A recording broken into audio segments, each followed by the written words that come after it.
big money power, accidents don't just happen, and coincidence is only an excuse for the guilty.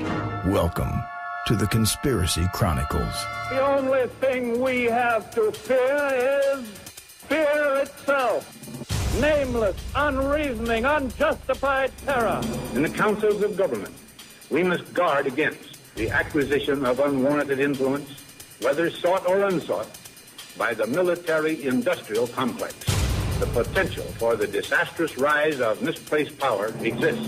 We must never let the weight of this combination endanger our liberties or democratic processes. We must not fail to comprehend its grave implications. For we are opposed around the world by a monolithic and ruthless conspiracy that relies primarily on covert means for expanding its sphere of influence. It is a system which has conscripted vast human and material resources into the building of a tightly knit, highly efficient machine that combines military, diplomatic, intelligence, economic, scientific, and political operations. There has been an attempt, as perhaps you know now, on the life of President Kennedy. He was wounded in an automobile driving from Dallas Airport into downtown Dallas. The flash, apparently official, President Kennedy died at 1 p.m. Central Standard Time. Good evening. Dr. Martin Luther King, the apostle of nonviolence in the civil rights movement, has been shot to death in Memphis, Tennessee. Senator Robert Francis Kennedy died at 1:44 a.m. today, June 6, 1968. An incident that took place less than 15 minutes ago at the Washington Hilton Hotel when shots were fired at President Reagan. A second bomb has been found inside that federal building in Oklahoma City.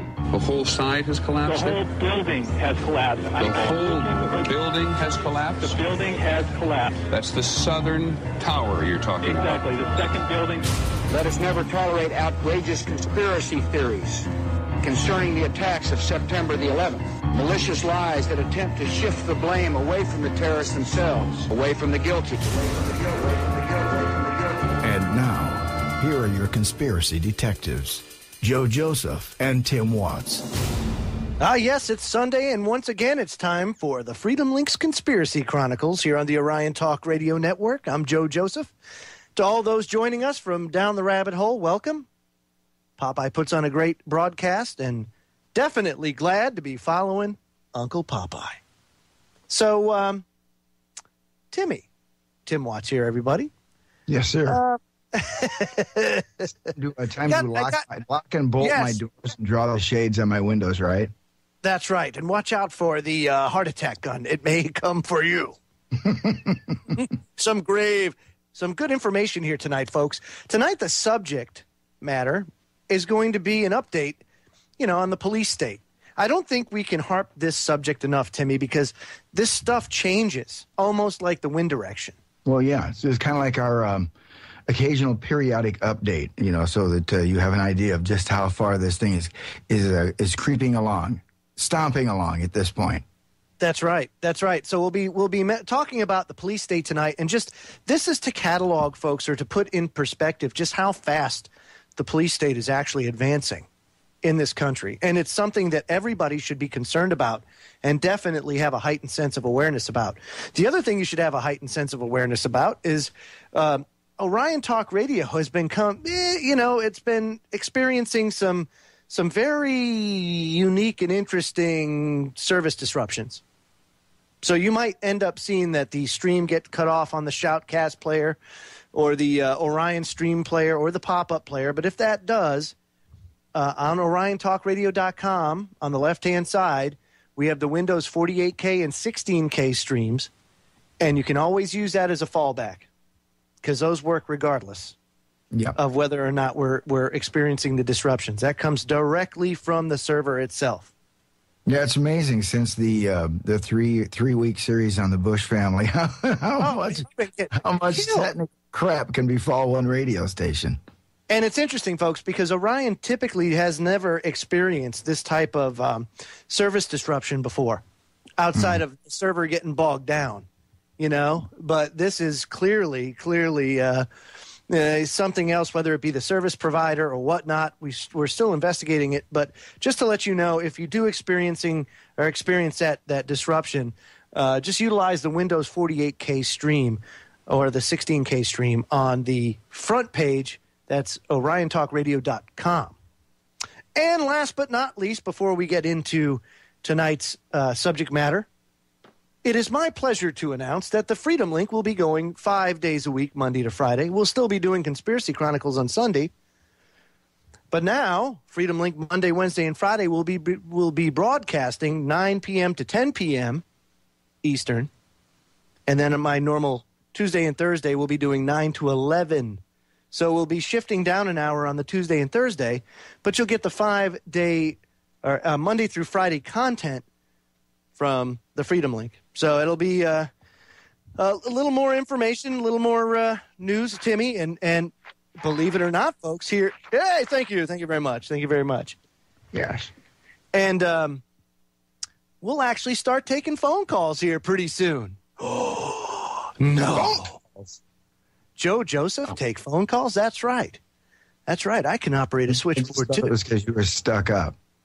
Well, yeah, sure, actually it is. No, it's not because I'm stuck up. But nice. Thank you, Tim. Yes, I see what my colleagues think of me over here in the hallowed halls of Orion. Sure.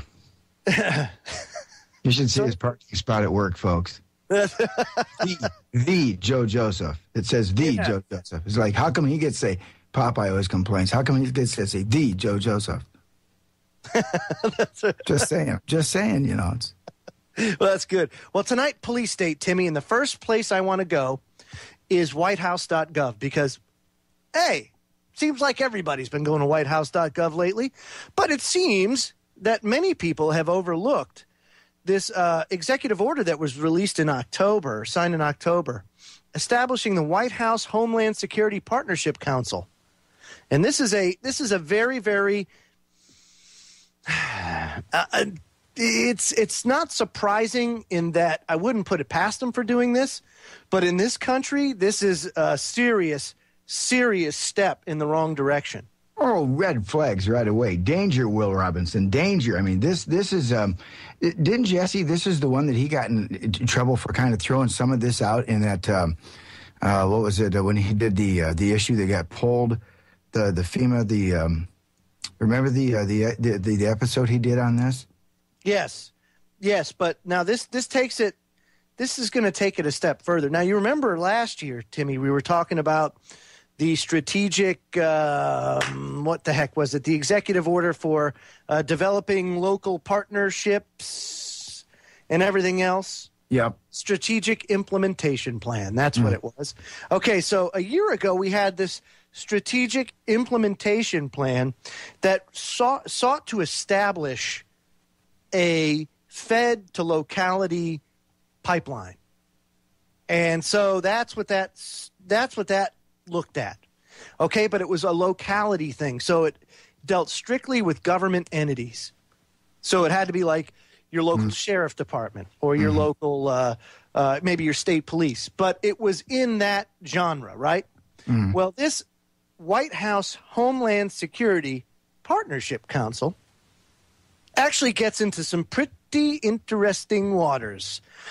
Under the Section 1, it says the purpose of this order is to maximize the federal government's ability to develop local partnerships in the United States to support homeland security priorities. Automatically, right off the bat, that's like, ooh.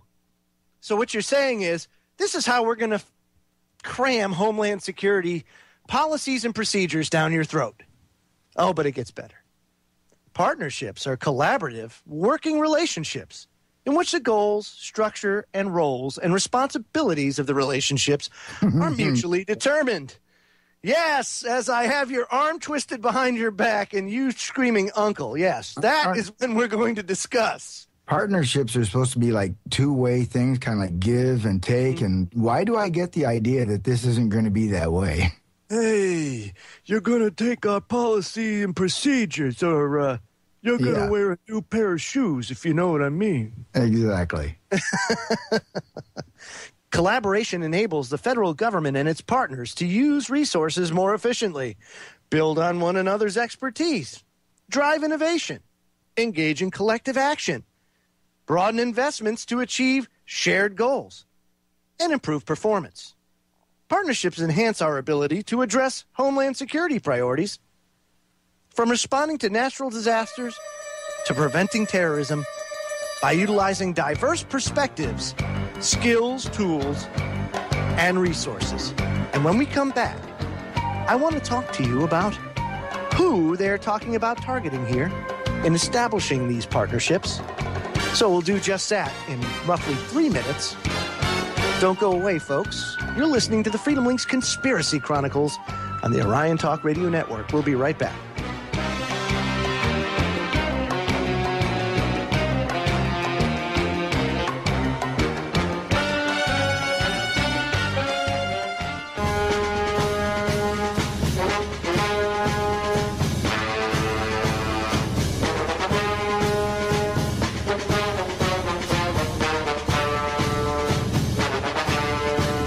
Folks, I have another great announcement. Boy, I'm full of them tonight, aren't I?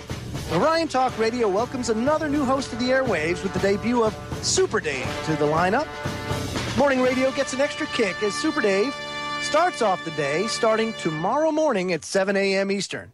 Awesome. Check out the Super Dave Show. Super Dave Show, that's Monday to Friday, 7 to 8 a.m., right before Wake Up Call with Rudy Z. So, I mean, this is really shaping up, Tim. I mean, we've got some...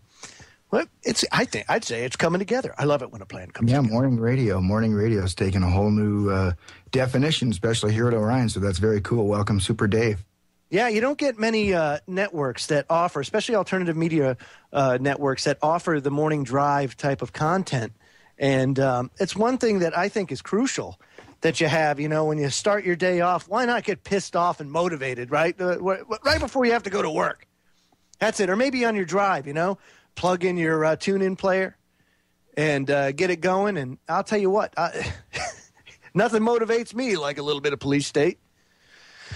So here we are. Go ahead. Well, it's the executive order, Timmy. It's and this is where it gets crazy. And I really think people should understand this. Okay? This partnership, I'm going to go over who they're looking at targeting here, okay? And this is the Partnership Council. This is Section 2. For those following along on whitehouse.gov, it says, there is established a White House Homeland Security Partnership Council to foster local partnerships between the federal government and the private sector, non-governmental organizations, foundations, community-based organizations, and state, local, tribal, and territorial government and law enforcement to address homeland security challenges. The council shall be chaired by the Assistant to the President for Homeland Security and Counterterrorism, or a designee from the National Security Staff. Now, let me stop there. So it's between the federal government. Now they're including private sector, non-governmental organizations like, say, you know, your churches, your 501c3s, foundations, community-based organizations, and then, by the way, your state, local, tribal, and territorial governments. Does this not sound eerily familiar, Tim, to the Politburo embedding their own agents within not only the private but public sector in the Soviet Union? Absolutely. I mean, that's what it sounds like. Can't think of a better parallel. I mean, that's a great analogy, Joey. And that's exactly, I think, what we're looking at here is the next step in the merger of the corporations with the government. And that right there, what do you get when you merge the two, Timmy? Fascism. That's right. You know, we get caught up in all of these isms, you know. Some people are saying, we're going towards socialism. We're going towards fascism. So people are like, well, which way are we going? Well, whatever it is, folks, and I'll tell you what, right off the bat, it's a dark road, and you don't want to go down there, you know. Right on. Those isms are in there, you know, and we can throw terrorism in there as well. Yeah, and really that's what it is when it all boils down to basics, is that these non-representing representatives that are driving our nation into the cesspool of hell have now, now we have an executive branch gone rogue who thinks because he won the election that that's a mandate to quicken the process. We've got our work cut out for us here, folks. I mean, this is not, and don't think by any means that, Obama legitimately won or lost. Who cares at this point? Yeah. Fact of the matter is, you were going to get whatever Romney or Obama, they're both the same thing. They were going to advance the agenda, regardless. So here you have the Politburo being established within the United States. Now, this membership, it says council membership pursuant to the nomination process established in subsection B2 of this section. The council shall be composed of federal officials who are from field offices of the executive departments, agencies, and bureaus that are members of the steering committee established in subsection C, which we will go through because it'll be interesting to see who's part of the steering committee. And who have demonstrated an ability to develop, sustain, and institutionalize local partnerships to address policy priorities. Now, what does that tell me? That tells me, or what I read from that is, who's really good at strong-arming people into conforming. That's what that tells me. You're really good at getting your point across because you really know how to make them submit. Mm-hmm. So, I mean, that, and again, I can't stress this enough. Based on these criteria, agency heads may select and present to the steering committee their nominees. And it says right here that the council shall be composed of federal officials who are from field offices of the executive departments, agencies, and bureaus, and field offices. Okay, so again, you're looking at putting these people out in the field. What does that say? That says that they're going to be in your localities, and they're going to be watching what people are doing to make sure that they conform to these new policies and procedures that this partnership is supposed to foster. It just makes you feel like you're witnessing some bad Nazi film, going on right now. I mean, yeah. This is what they did. They were really good at getting people to start spying on each other. But, fortunately, enough of those people, they broke that, early on. And I hope I wish it would quit festering here in America. To see something, say something, the Walmart stuff, encouraging people to look at their neighbor like they're the problem. We know what the problem is. Absolutely. So the steering committee is going to have representatives. Plural. Yes. At the deputy agent's head level or the representative's designee from the following agencies, which is at pretty much every agency on the book. I mean, I could read it. There's a ton of them. Let's see. Department of State, Treasury, Defense, Justice, Interior, Agriculture, Commerce, Labor, Health and Human Services, Housing and Urban Development, DOT, DOE, Department of Education, Veterans Affairs, Homeland Security, Office of the Director of National Intelligence, the EPA, the Small Business Administration, and the FBI. And a partridge in a pear tree. That's right. And the CIA will spy on the proceedings. Oh, you got to throw them in. Dog, they run the show. That's right. And so the mission and function of the steering committee is to advise the chair and the steering committee members of priorities, challenges, and opportunities for local partnership to support Homeland Security priorities, as well as regularly reporting to the steering committee on the council's efforts. Hey, guys, look what I did last week. Or, man, that business owner in Tulsa, Oklahoma, they're not doing anything. Hey, FBI, can you ratchet down on them a bit? Yeah. Hey, Department of Energy, are they up to spec on all their, or EPA? Hey, maybe you should go in and take a look at them for possible environmental problems. Yeah. Do you see how this all comes together? That's the mafia muscle part of it. That's right. And that's why I don't like the term steering committee, because they're steering people into conforming or to meeting these priorities or policies or procedures. Yep. I hate that term, because it's that politically correct term for strong arm. Nope, you're right. You're right. That's exactly what they mean. They're going to drive you somewhere you don't want to go. People don't understand the seriousness of this executive order as far as how important it is. Embedding federal Politburo agents into your localities, that's bad, folks. We'll be right back after these messages. Don't go away. More to come on this executive order when we come back.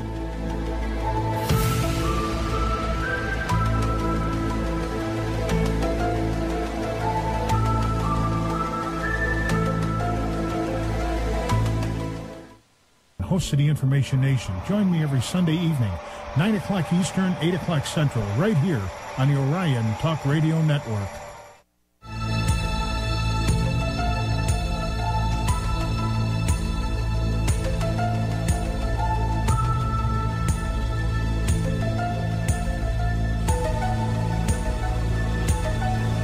Welcome back, folks.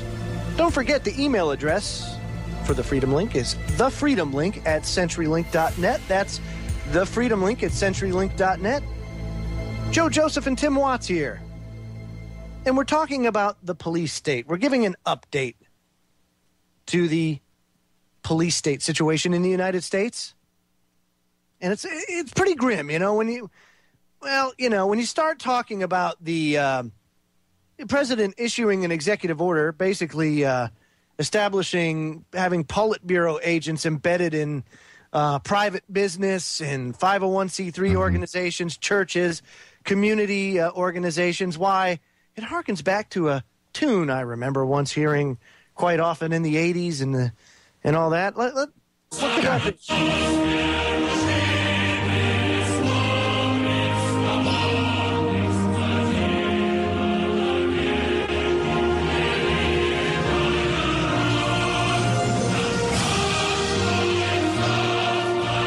One ping only, please. Excuse me. Sure. But seriously, this is, folks, we're seeing the establishment of this in our country. And look at what's going on over in Russia. Yeah. Okay, now this is not a coinky-dink. Okay? This is happening because this is the plan. Yeah. And don't think for a second that Russia and China aren't in it. But is it any coincidence that at the same time the United States is really getting into this whole socialist, communist, tyrannical type of government that Putin is going and reigning, getting power? You just had Morsi in Egypt just go and say, aha, I'm assuming dictatorial powers. A person that we put in there. You got China. China's a dictatorship, might as well be. All these people are in cahoots with one. I don't know what's so hard to understand. When we talk about police state, Joe, it's really it's sad because a lot of people don't realize they're in a police state right now. Because when I say they're not in it, they're not involved in the skirmish. They're not down at the rally that is having some tear gas lobbed in there. They're not they haven't had to incur the threat yet, so they don't get it. But it's just all these bills that we keep throwing out that just show you folks how much of your rights have been taken away. May not know about them yet. They haven't been exercised against you yet. But by golly, come time, you're going to go, when did this happen? And, that's right. No, I know. It's all done. It's all done. It's all the ink's dry, folks. It's like, I think it was Michael Bednarik that said, that you should have done something when you at least had the chance. Yeah. Speaking up when it's too late is doing you no good. That Niemöller moment that, I like to talk about, that's coming. It's here, folks. You just need to, step up and maybe a little quicker on the, hey, folks, wake up, That's right. So let's see, what's some of the missions here? Of course, they want to put people embed them. It says it wants to promote Homeland Security priorities and opportunities for collaboration between federal government field offices and state, local, tribal, and territorial stakeholders. Now, that's a broad term. It's not territorial governments, it's stakeholders. Okay? So now, by proxy, anybody here is a stakeholder. Okay? Anybody listening to this broadcast right now is a stakeholder. You are a stakeholder in the federal government.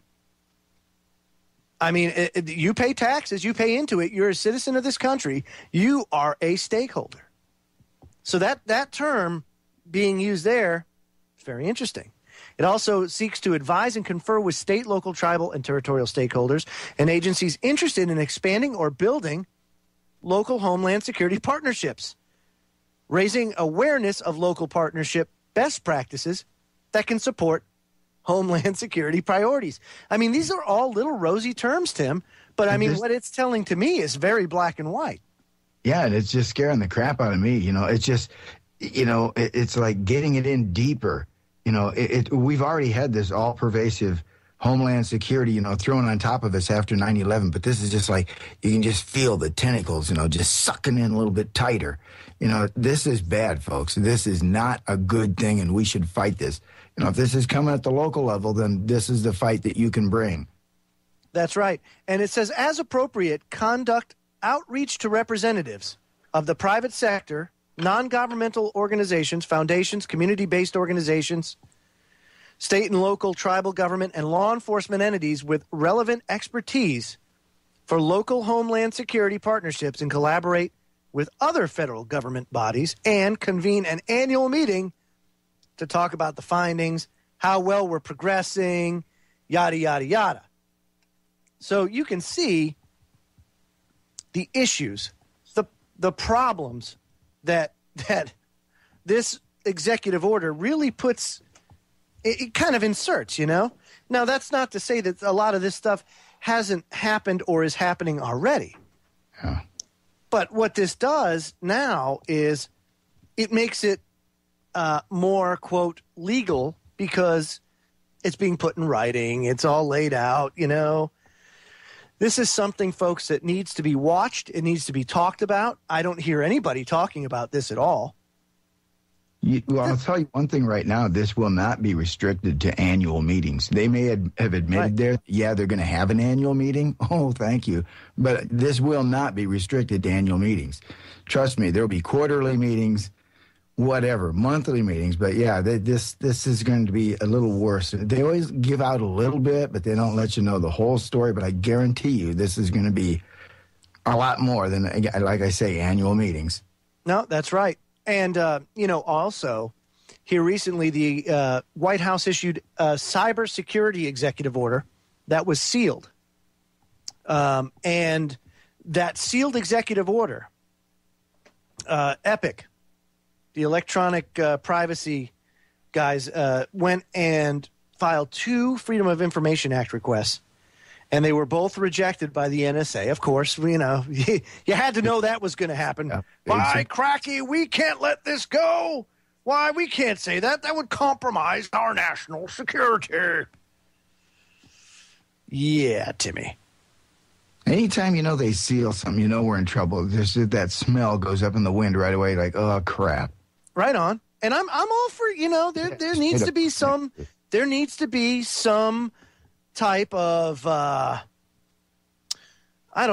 some type of classification system or whatever. I mean, there's some things you don't want to get out or whatever, but I mean, you're talking about things that affect everybody. And remember, folks, again, we're all stakeholders in this. A little more review or oversight, something. Oversight, yes. Slap a label on it like that, like they did with Aurora, or any of these other things where they just don't want us to know. It's like, nope. Slap a label on it. Can't see it. I totally agree with you, my man. There needs to be more oversight. The problem is the people that are doing the oversighting of all this, the reviews, they're just as corrupt, if not more corrupt, than the person in the White House. Who knows? I mean, touche, good man. It is. It's horrible. It's horrible. So where do you go? Where do you draw the line? Well, at that point, you've really got to raise public awareness as to the dangers of what these policies and procedures mean to your liberty, to your freedom. And, it's like Ben Franklin said, those that sacrifice liberty for peace and safety deserve neither peace or safety. Yeah. And it's absolutely true. We as individuals in this country, we're all sovereign. We have no subjects beneath us. And we're all personally responsible to ensure that, we take care of ourselves, that you take care of your identity, that you run the proper, security procedures or whatever. But the government isn't going to save the world based on Aunt May's recipe that she emailed you. And they have no business snooping in on Aunt May's recipe. So that's the problem. And from what I hear, it outlines or outlays the warrantless type of searches that the NSA and other three-letter agencies can do. And we have to ask ourselves the question, is the threat really that bad? And you have to be plugged in to know.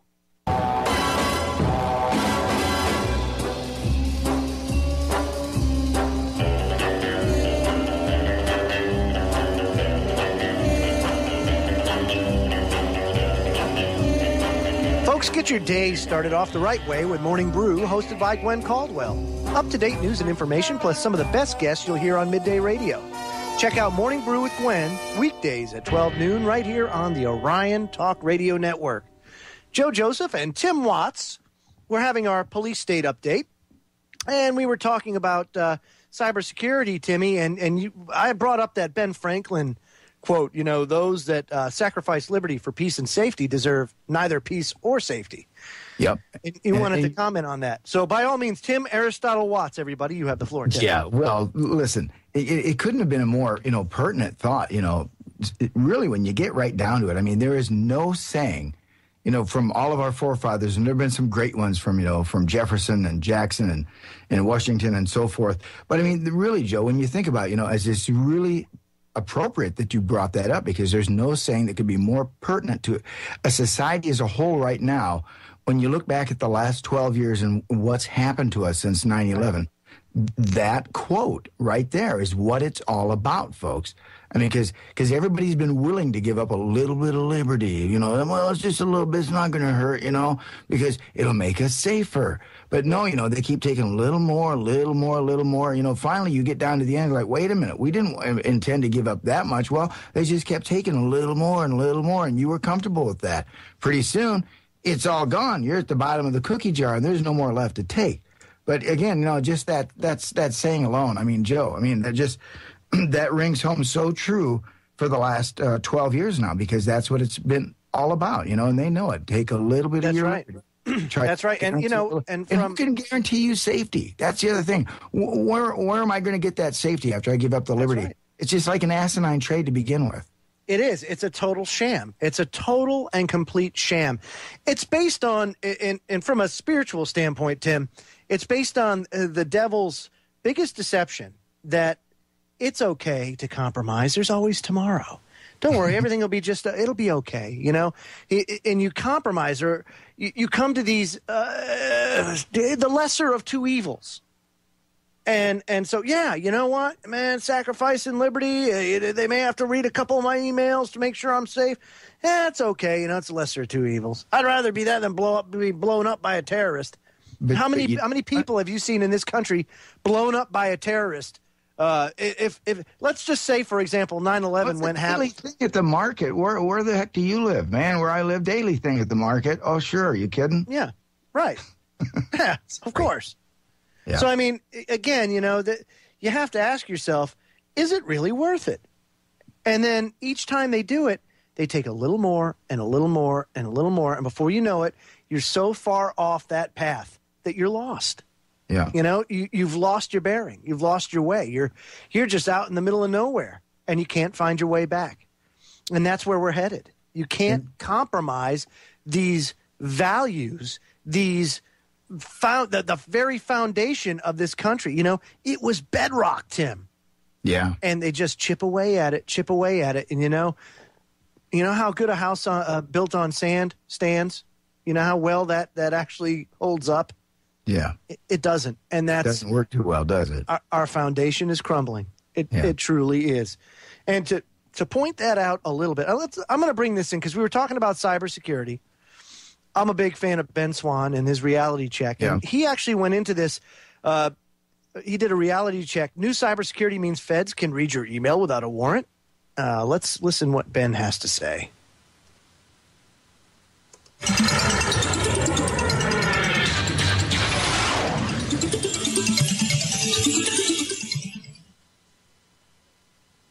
Timmy, you're not hearing that? Oh, thank goodness. I was wondering what the heck happened to the stream. I thought everything died. No. As a matter, I guess there's a glitch. Well, sorry, folks. Sorry for the dead air. Good grief. That'd be a bit troubling, Timmy. Anyway. Mode, dude. I was getting wrenches out and stuff. Well, no, I think to be honest with you, the people at Fox 19 who produced the reality check with Ben Swan, actually they didn't do the audio right, so it's not panned right. You know what I mean? So it's only coming in one ear. You may not be getting that.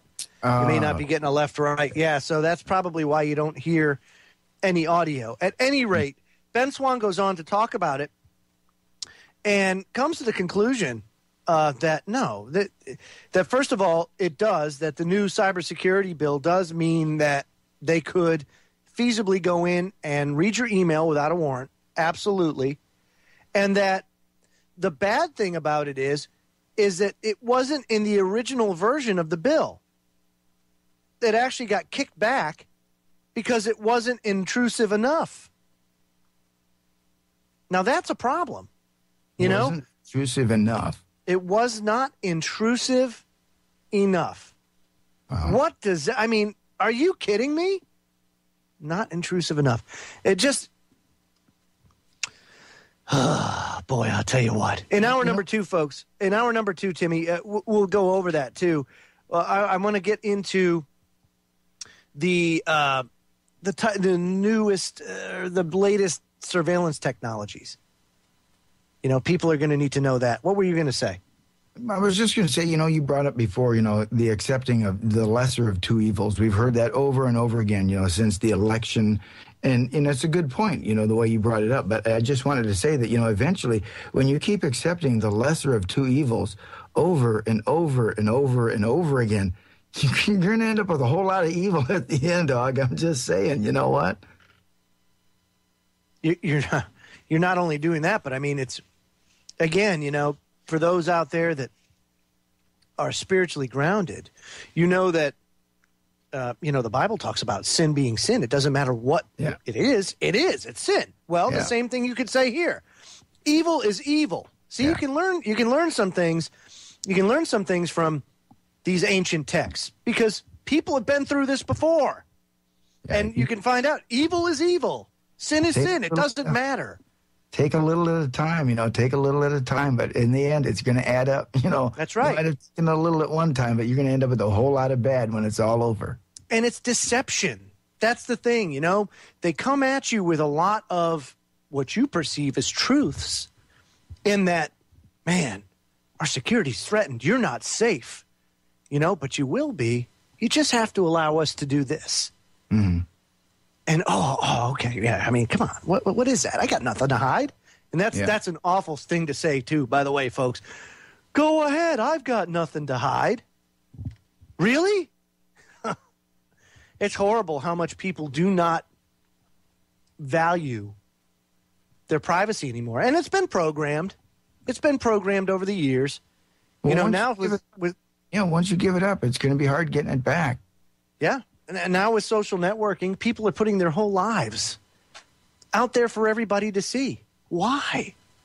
I mean, if that's your shtick, fine. But what's the value in that? What are you deriving from that? The only thing I could see is that you're kind of sating your narcissistic traits. That's the only thing that I can derive from that. And nothing validates. We keep saying it over and over, and you alluded to it again earlier. Nothing validates any of this stuff that's going on. And I was being facetious when I said, oh, yeah, we've got market bombs here, of course. But, that's the point. We don't have that crap going on all the time, every day. And look what we've given up. I mean, it's been so extreme, Joe. We've gone to the extreme for something that doesn't exist here. I mean, if you're calling me and go, man, we had some car bombings over here this week. Oh, it's just outrageous. And I'm calling you saying the same thing. And people around the country are all talking about, this is this terror that's just befallen us. But, as far as I know, I'm getting up every day and the world looks the same to me as it did before 9/11. I mean, I'm just telling you, except for the fact of what our government's doing. That's the only exception that I can make. That's right. And, even if 9/11 happened the way the 9/11 Commission said it did, there was nothing wrong with the laws and the rules and the regulations that were on the books at the time to prevent this kind of thing from happening. Yep. All of those, if those procedures were followed, 9/11 would never have happened. That's right. But the fact of the matter is, in our society today, we always find a need or a want or a desire to legislate our way out of the mess. We have to do something about it. The people want answers. They want action, damn it. How about we follow the rules that were there in the first place and everything's fine? Yeah. You don't need to introduce... Right, yeah, you didn't need the Patriot Act. All you had to do was make sure people were at the radar station or the jets were scrambled or the 3 perimeters around D.C. were actually turned on.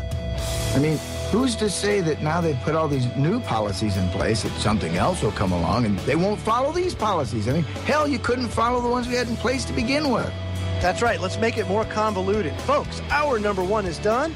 Hour number 2 is on the way. When we come back, we'll talk about the new totalitarianism of surveillance technology and why firing a bad cop, may be harder than you think. We'll be right back.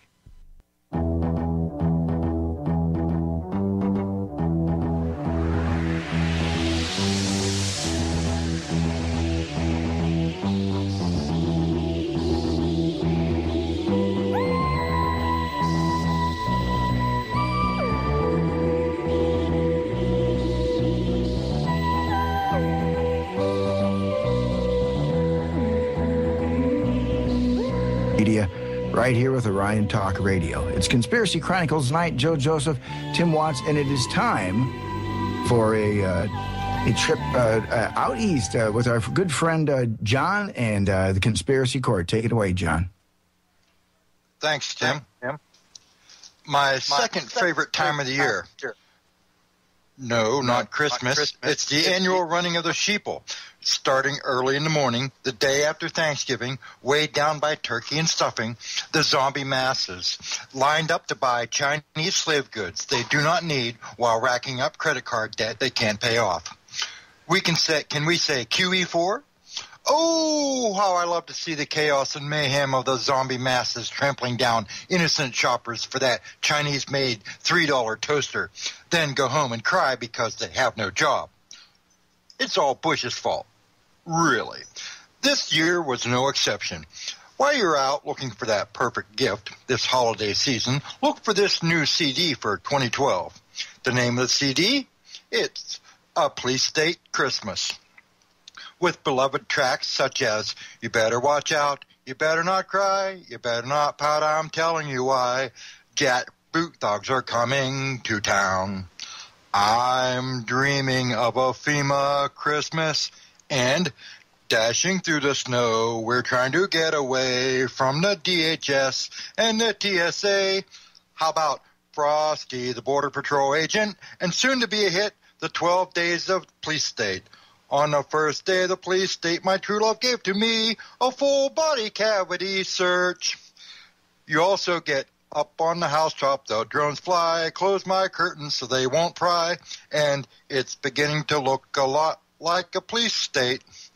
Everywhere you go, do you hear what I hear? A drone, high up in the sky with its infrared camera spying on me. You also get Have a Holly Jolly Internment and Rudolph the Red-Nosed Jackboot Look for it at fine retailers near you this anal holiday. Joe and Tim, back to you. Well. Very good. That's Joe. what was the last 12 days, Johnny? Sure. I would love to know. I would love to know what the other days of Christmas were. Sure. Since it's a long song, I'll start you off with day 12. On the 12th day of the police state, my true love gave to me 12 neighbors spying, 11 drones are flying, 10 amendments missing, 9 jackboots slugging, 8 dumbed-down sheeple, 7 political cover-ups, 6 stolen elections, 5 chemtrails, 4 false flags, 3 flu shots, 2 cups of fluoride, and a full body cavity search. Oh, thank you very much. Yes, everybody. And for all those that, we'll take an instant poll right now. Those that think that John King should keep his day job, go ahead. But very relevant. Very relevant. And the fact that you had enough content there to make up all 12 days is a truly scary thing. I just want everybody to know that. Yeah, he nailed it, though. He did. You definitely nailed it. And it kind of segues into this next topic. Now, Naomi Wolf, people may know, is an activist, an author. She does some great work. And she also wrote a piece for The Guardian back in August. The new totalitarianism of surveillance technology. If you think that 24/7 tracking of citizens by biometric recognition systems is paranoid fantasy, just read the industry's newsletters. Again, folks, remember, they hide everything in plain sight. This is no surprise. There's nothing classified about this stuff. You just have to know where to look for it. And so it's off. Go ahead. She's also got another awesome documentary out. Did you see the one that she did on called The End of America? So if you want to talk about the police state coming, that's a good one to watch. Very good one. Very good one. Yeah, and not the one that was broadcast, all the time on all of the alternative news networks and stuff, The End of America. This is The End of America. This is Naomi Wolf. Excellent production. Absolutely. And so a software engineer she says, a software engineer in my Facebook community wrote recently about his outrage that when he visited Disneyland and went on a ride, the theme park offered him the photo of himself and his girlfriend to buy with his credit card information already linked to it. He noted that he never entered his name or information into anything at the theme park or indicated that he wanted a photo or alerted the humans at the ride to who he and his girlfriend were. So he said, based on his professional experience, the system had to be using facial recognition technology. He had never signed an agreement allowing them to do so, and he declared that the use was illegal. He also claimed that Disney had recently shared data from facial recognition technology with the United States military. Yes, I know, it sounds like a paranoid rant. Except that it turned out to be true. News 21, supported by the Carnegie and Knight Foundations, reports that Disney sites are indeed controlled by facial recognition technology, that the military is interested in the technology, and the face recognition contractor Identix has contracts with the U.S. government for technology that identifies individuals in a crowd. Fast forward. After the Occupy crackdowns, I noted that odd-looking CCTVs had started to appear attached to lampposts in public venues in Manhattan, where the small but unbowed remnants of Occupy congregated. There was one in Union Square, right in front of their encampment. I reported here on my experience of witnessing a white van marked Indiana Energy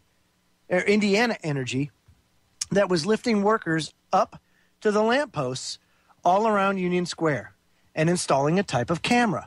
When I asked the worker what was happening and why an Indiana company was dealing with the New York City civic infrastructure, which would certainly raise questions, I was told, I'm a contractor, talk to Con Ed. I then noticed some months later that these bizarre camera lights had been installed not only around Union Square, but also around Washington Square Park.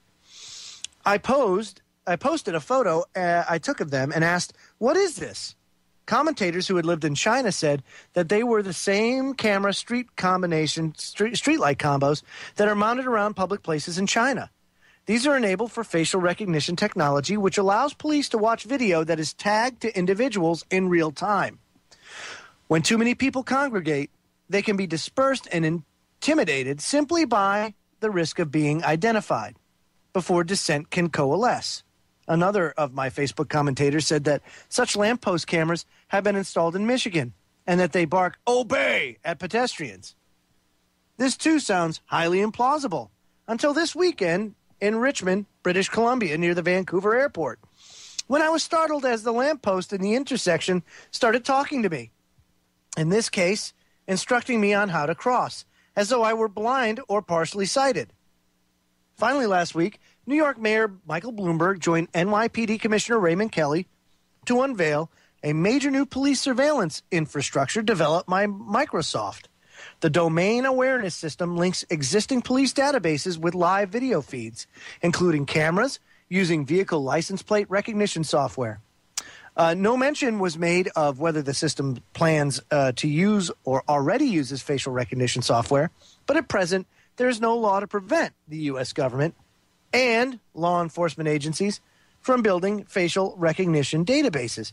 My question to you guys is, but isn't there a law on the books? I mean, what's the Constitution?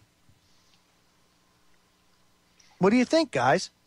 Yeah, you have a right, not to to be invaded on, to have your privacy, That's right. I mean, and these people, based on facial recognition, I mean, look at what happened at Disney World. I mean, here's a guy going on a roller coaster, and based on this facial recognition technology, they not only take his picture, know who he is, but also pull his credit card information and, can pay for it right there. When did he ever give permission for that? Apparently you don't have to. And we know from industry newsletters that the U.S. military, law enforcement, and Department of Homeland Security are betting heavily on facial recognition technology. As PC World notes, Facebook itself is a market leader in the technology, but military and security agencies are close behind.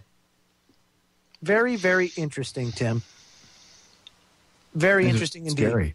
Yeah, and scary. Yeah. When we come back, I'm going to get into a little bit of what Homeland Security Newswire has to say about this particular issue here. And again, this is a couple months old, but again, very relevant to what's going on because this technology is advancing at an extremely rapid pace. And if it wasn't for doing it, on a periodic basis like we do here, I wonder, where do you get it all, Because you're certainly not getting this from the mainstream media. That's absolutely right, Tim. We'll be right back after these messages. When we come back, we'll see what some of the industry leaders that deal with DHS have to say about this technology. Don't go away, folks.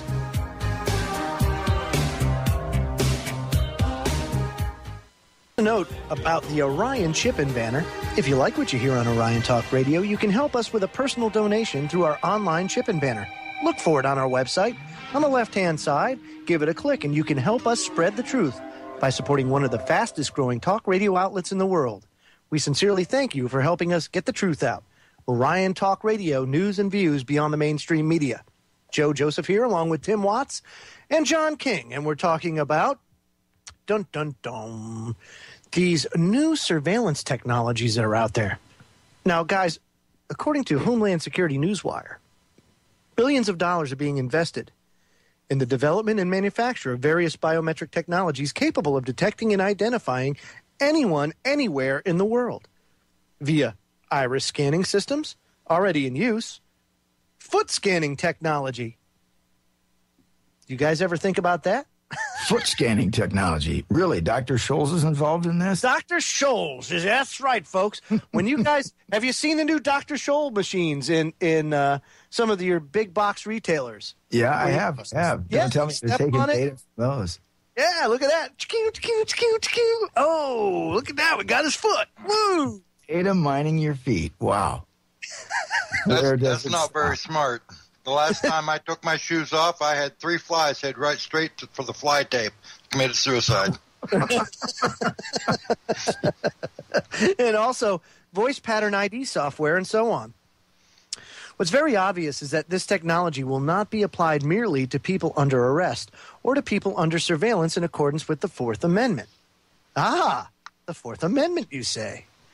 Suspects in possible terrorist plots or other potential crimes after law enforcement agents have already obtained a warrant from a magistrate. No, the targets here are me and you, everyone, all of the time, in the name of national security. The capability is being built to identify, track, and document any citizens constantly and continuously. And storing this information, folks, storing it at that facility in Utah that just went online. And its sole purpose is to gather this data, store it, and then through the use of algorithms, they can take all that information they've amassed on you and bring it about in a timeline-like fashion and see your life like it's a reality show. They'll know where you've been, what you've done, what you've bought, how you bought it. Mm-hmm. I mean, it's going to lay your life out in a beautiful little timeline. It's funny because, the question comes up is what right do they have, to have all of that stuff? What right do they have? And in order for, for that to have happened, they've had to have stolen our rights, so it's it's very bittersweet. From a legal perspective, Tim, the government possesses no right at all. They don't have a right. They're only granted privileges from the people. Yep. The only problem is people have been a little overzealous on their privilege granting. Yeah. I can save the government millions of dollars, fellas. If they want to know what my life is like, it's sort of a cross between 3 different movies, Cheech and Chong, Dumb and Dumber, and any porn. Thank you, John, for that 2 cents. Yes, they might actually get a little quality entertainment from the King residence. Anybody from DHS, please take note. That's right. You guys were talking about surveillance technology. Those guys have TV cameras where they can point it at your house and they can see you laying in bed as you sleep or watch TV or do whatever. They can sit outside your house and watch you through the walls, through the thermal imaging cameras. Yeah, they rolled that out down in Popeye's neck of the woods down in Florida. That's right. Yeah, they sure did. And also in New York with these X-ray vans. Being able to X-ray through and into buildings using the backscatter technology that, oh, by the way, is being used in airports. And then let's take it a step further. They're actually using this laser technology now to where they can see what you've eaten for breakfast. They know exactly what you ate for breakfast. They could tell what kind of drugs you have in your system simply by walking by one of their little sensors. I mean, at what point is it enough, folks? And they can listen long distance to extremely long distances now to where you think, oh, yeah, I'm out of earshot. No, you're not. It's amazing. How does this make you safer? Yeah. That's my question. How does looking in on John King make anybody safer? John, how does that happen? Because I know what I'm capable of when I need protection from myself. Yeah. Oh, I see. Well, the article concludes the revealing boosterism of a trade magazine like Homeland Security Newswire envisions endless profits for the surveillance industry in a society where your TV is spying on you, a billboard you drive by recognizes you, Minority Report style, and the FBI knows where to find your tattoo before you've committed any crime. FBI on track to book faces, scars, and tattoos. It notes billboards. TVs detect your faces. Advertisers salivate. It gloats. Biometric companies see government as the driver of future market growth, it announces. Indeed, the article admits, without a blush, that all the growth is expected to be in the government consumption, with no real expectation of private sector growth at all. So much for smaller government. To acclimate their populations to this brave new world of invasive surveillance technology, UK Prime Minister David Cameron and his Canadian counterpart Stephen Harper both recently introduced Snoop bills. Meanwhile, in the U.S., the, quote, land of the free, the onward march of the surveillors continues apace without check or consultation. And it truly is. I mean, look at how fast this is going on. And, I'm all for, the times change. Yes, times change, but values don't, and that's the thing. The foundation that this country sits on needs to remain stone. It needs to remain solid. Yeah. And how can it do that when you have your own people, your own brothers and sisters spying on you? We're running away from everything that, our forefathers crafted very meticulously for us. A lot of forethought went into what was set up, and we are running away at breakneck speed from everything that was given to us on a platter, on a silver plate. And what a waste of resources, guys. I mean, when you think about how much has been spent, and it's out of our pocket, folks. I mean, you may not think the national debt or the government budget doesn't affect you in any way, or you have nothing to do with it, or it ain't my debt. In a legalistic standpoint, it is your debt, and your children's debt, and their children's debt. And I don't see any good way that it can be paid for, but I'm sure they're going to make an honest effort to try. Yeah, right. At any rate, another big waste of money, when we talk about the lesser of two evils, or sacrificing liberty in the name of peace and safety, guys, the TSA. TSA, the most, I would say in government terms, it is the worst and a most egregious violation or violator of our rights in government. Yeah. At least the most in your face and overt. And it's the one that really is the most, here we go, I hate to use the term again, but the most Nazi-esque, I mean, it's the one that you can so see, back in the regime of Hitler. Absolutely. And when we come back, folks,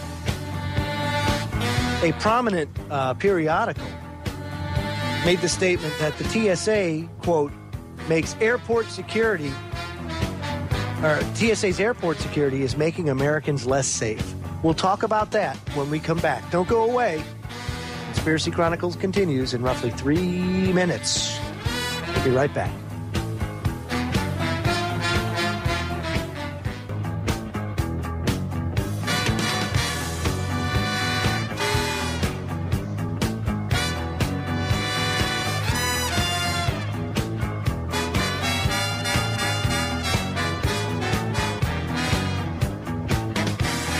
Welcome back, folks. Just as that last stinger said, make sure you stay tuned, because in roughly a half an hour, the Information Nation takes to the airwaves, going over some of the latest news and headlines of the week, brought to you by Mr. Ken Hildebrand, a man that's known for his political correctness and making you feel all good and fuzzy inside.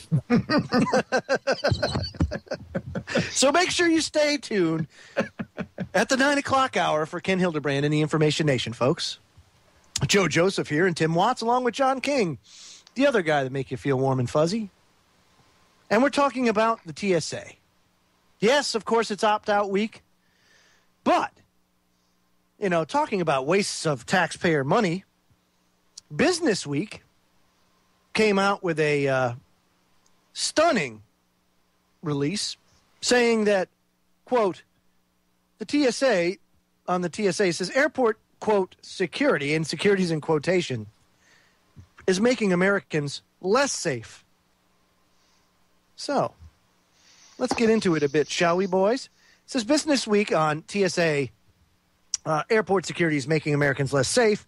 Quote, $100 billion spent and not one risk analysis study, wrote the engineering professor, friend of mine, who sent me this link from Charles Kenny piece in Business Week. It says, quote, in 2010, the National Academy of Science reported the lack of, quote, any DHS risk analysis capabilities and methods that are yet adequate for supporting decision-making. DHS, and the TSA in particular, is spending huge bundles of large denomination bills completely blind. all this spending on airline security is worse than wasteful. Following the official rules, while still attempting to show decency towards passengers, all but forces TSA employees to delay, embarrass, and inconvenience many thousands every day. Faced with the prospect of such unpleasantries this holiday season, countless Americans will skip the flight to Grandma's house and drive instead. But compare the dangers of air travel with those of driving. To make flying as dangerous as using a car, a 4-plane disaster on the scale of 9/11 would have to occur every month, according to an analysis published in the American Scientist. Researchers at Cornell University estimate that people switching from air to road transportation in the aftermath of 9/11 led to an increase of 242 driving fatalities per month, which means that a lot more people died on the roads as an indirect result of 9/11 than died from being on the planes that terrible day. Wow. Exactly, Tim. And here's another thing that people don't think about. This is an indirect effect of the TSA, making us less safe as Americans, because more Americans who choose to not be violated or choose not to support that type of behavior are opting to drive. And by doing so, are increasing the amount of accidents and fatalities on the road. Well, I can go so far as to say, Joe, that TSA 0, terrorist 4. What I mean by that is the TSA didn't stop the terrorists that flew those planes into the World Trade Centers or at Shanksville or at the Pentagon. They made it onto the plane. So I can truly say TSA 0, terrorist 4. And if they're going to do something, they're going to do it. Now, it's no secret, Joe, that the way they get a lot of illegal drugs into Australia from Thailand and those other Asian countries, or the drug lords hire women, and the women put the drugs, shall we say, internally. What's to stop a terrorist from getting on a plane and putting some plastic or some other explosive device internally? After all, they want their 92 virgins in heaven, and they're all wanting to get there somehow. So it doesn't really matter to them because they're going to die a glorious death. Or they can just put it inside their favorite pooch and put the pooch on the plane and fly the pooch from one end of the country to the other. Meanwhile, they're safe and sound on the ground, and boom goes the pooch. If they're going to do it, they're going to do it. It doesn't matter how many precautions you take, they're going to do it. And you know what? It's always to make you feel safe. Never to make you safe.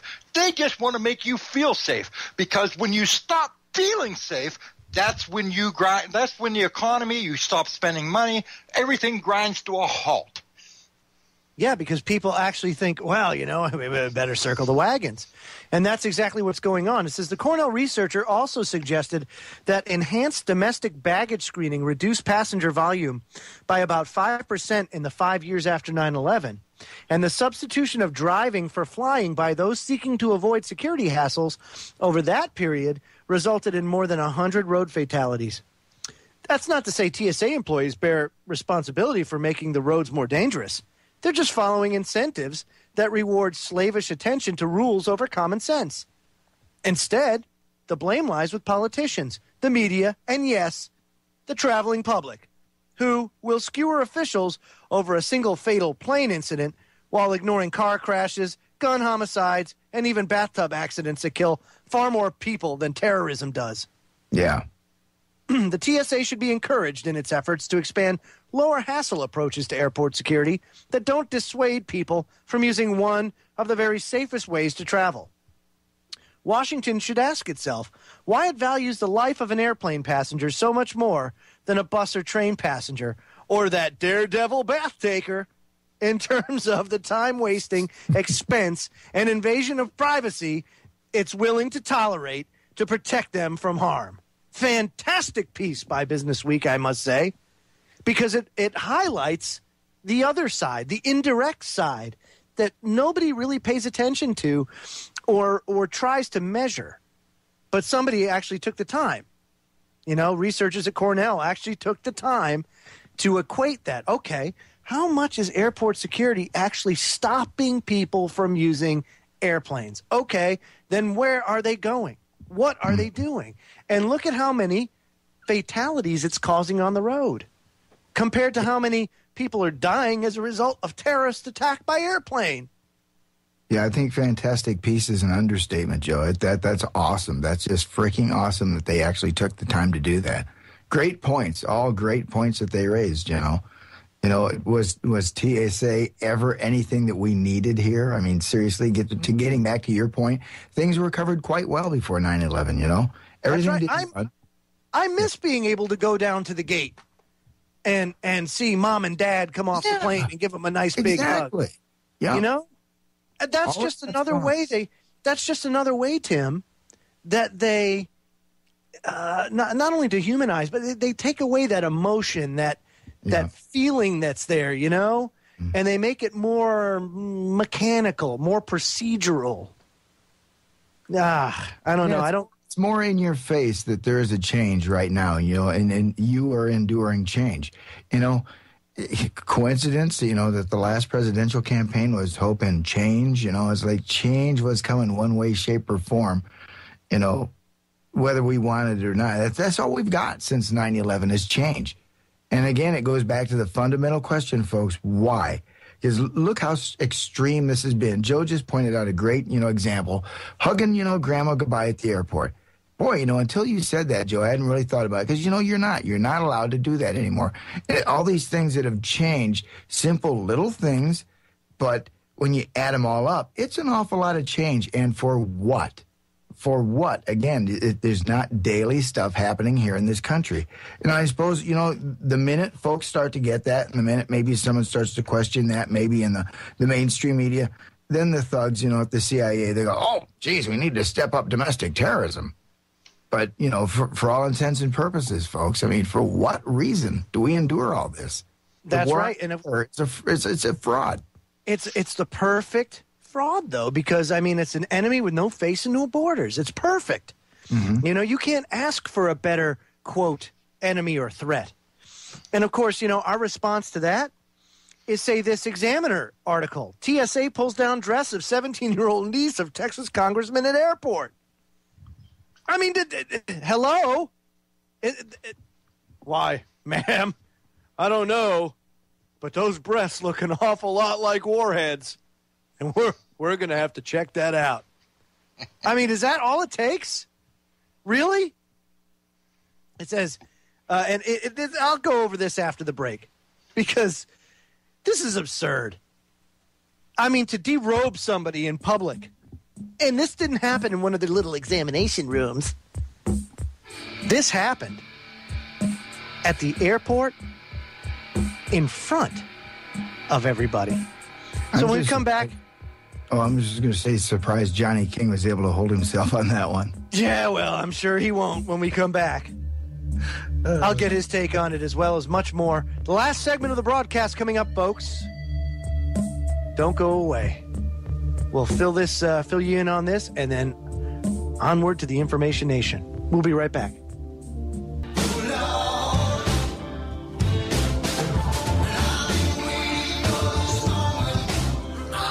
Welcome back, folks. Don't forget to check out our social media pages such as Facebook, Twitter, and YouTube. You can like us, tweet us, and watch us, all just by clicking the links under the social media section on our website. The biggest fear that the globalist gangsters have is the truth. So help us spread it far and wide by linking to us through our social media pages. Thanks for helping make Orion Talk Radio one of the fastest growing talk radio outlets. Joe Joseph and Tim Watts and John King talking about our favorite subject, the TSA. And specifically, how this poor lady gets derobed in front of everybody in the security line at the Texas airport. So let's see. It says today is one of the most traveled by air for Americans. This was written on Thanksgiving. It says, as visitors to their families ended and people get back to work on Monday. I'm sorry, this is about today, you know, about everybody kind of getting back into the swing of things. What many Americans will experience as they traverse through the airport system security of the TSA is invasive searches to their bodies to make certain they're not carrying dangerous substances or objects onto a commercial airliner. What has come to light this week his Texas congressman, Ralph Hall's 17-year-old grandniece, was not just patted down 2 years ago, but by a TSA agent at the Los Angeles airport in California. Her sundress came down, exposing her breasts to all the other travelers, including others from the religious group she was traveling with. Upon learning of the incident, Hall wants the TSA agent who did this to his grandniece fired, as well as an investigation as to the TSA's security procedures. The U.S. House reconvenes in Washington, D.C. on Tuesday, at which time we will see where Hall's investigation leads. The girl was traveling with a group from the Southwest Christian School in Texas on a trip to Australia. In a statement on Wednesday, November 21st, 2012, the TSA said, quote, "We regret that the incident more than 2 years ago," and I always loved that. "We regret that the incident of more than 2 years ago was one that caused embarrassment to the young lady. However, an investigation concluded that the event was accidental." Yes, because it is accidental that a woman gets derobed in front of everybody. They say that the pat-down of her stomach area caused the straps of the girl's dress to slip and her breasts were exposed. Okay, so now, John King, please put on a sundress. Oh, please. Guys, all this for 1 in 1.7 million chance of getting to be a victim of a terrorist act. And you know what? If I was going to board one of those planes, I think I would wear grandma's diaper and I would eat a can of beans and I would mess it up really good. The only thing John King would be guilty of would be carrying a dirty bum aboard a plane. Ooh, yeah, I could only see it. But I mean, well, I'm thinking logistically, Timmy. How does patting down one's stomach area cause one's shoulder straps to fall, causing one's breasts to be exposed? Yeah. How does that happen? You got to be jerking on, the fabric there quite a bit. I'm not buying the just patting on the tummy. And for any court to overlook this just absolutely is just ridiculous. We have no hope if the courts can't stand for us. Right. It says the TSA received over 17,000 complaints about enhanced security pat-downs of passengers in 2009. Last year, a TSA agent inspected the diaper of a 95-year-old Florida Panhandle senior. I mean, at what point do you have to – and do you chalk it up to just people being stupid? So essentially, John King's idea there has merit then. Apparently. I mean, this has been done before. As a matter of fact, I think they like counting the corn in, just saying. Oh, please. Sorry, but I digress. It says libertarians have been on the forefront of this issue of balancing the security of Americans while protecting their privacy.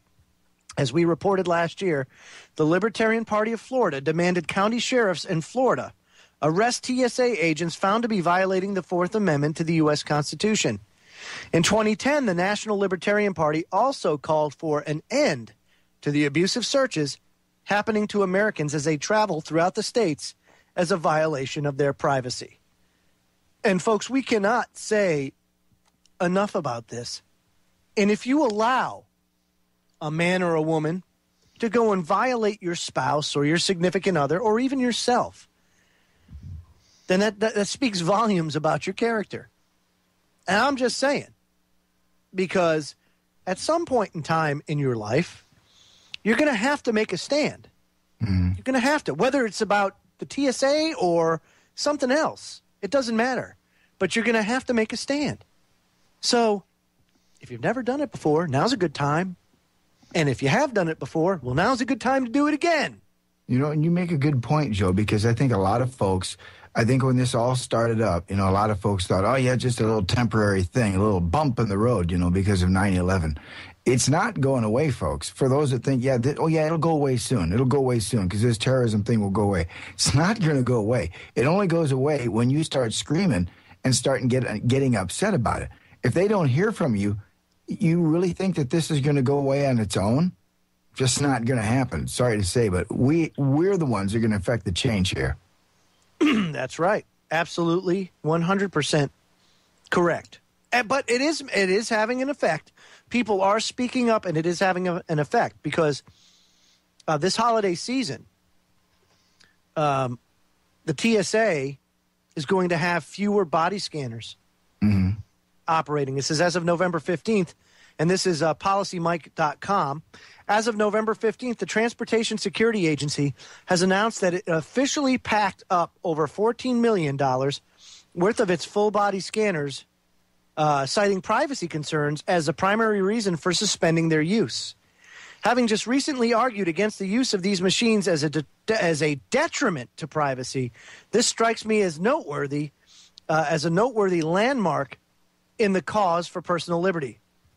It says, according to USA Today, these body scanners produce near-naked images of passengers, causing major delays in the free flow of travelers, as each image must be viewed in a separate room, with clearance being radioed back to the checkpoint where the passenger is scanned.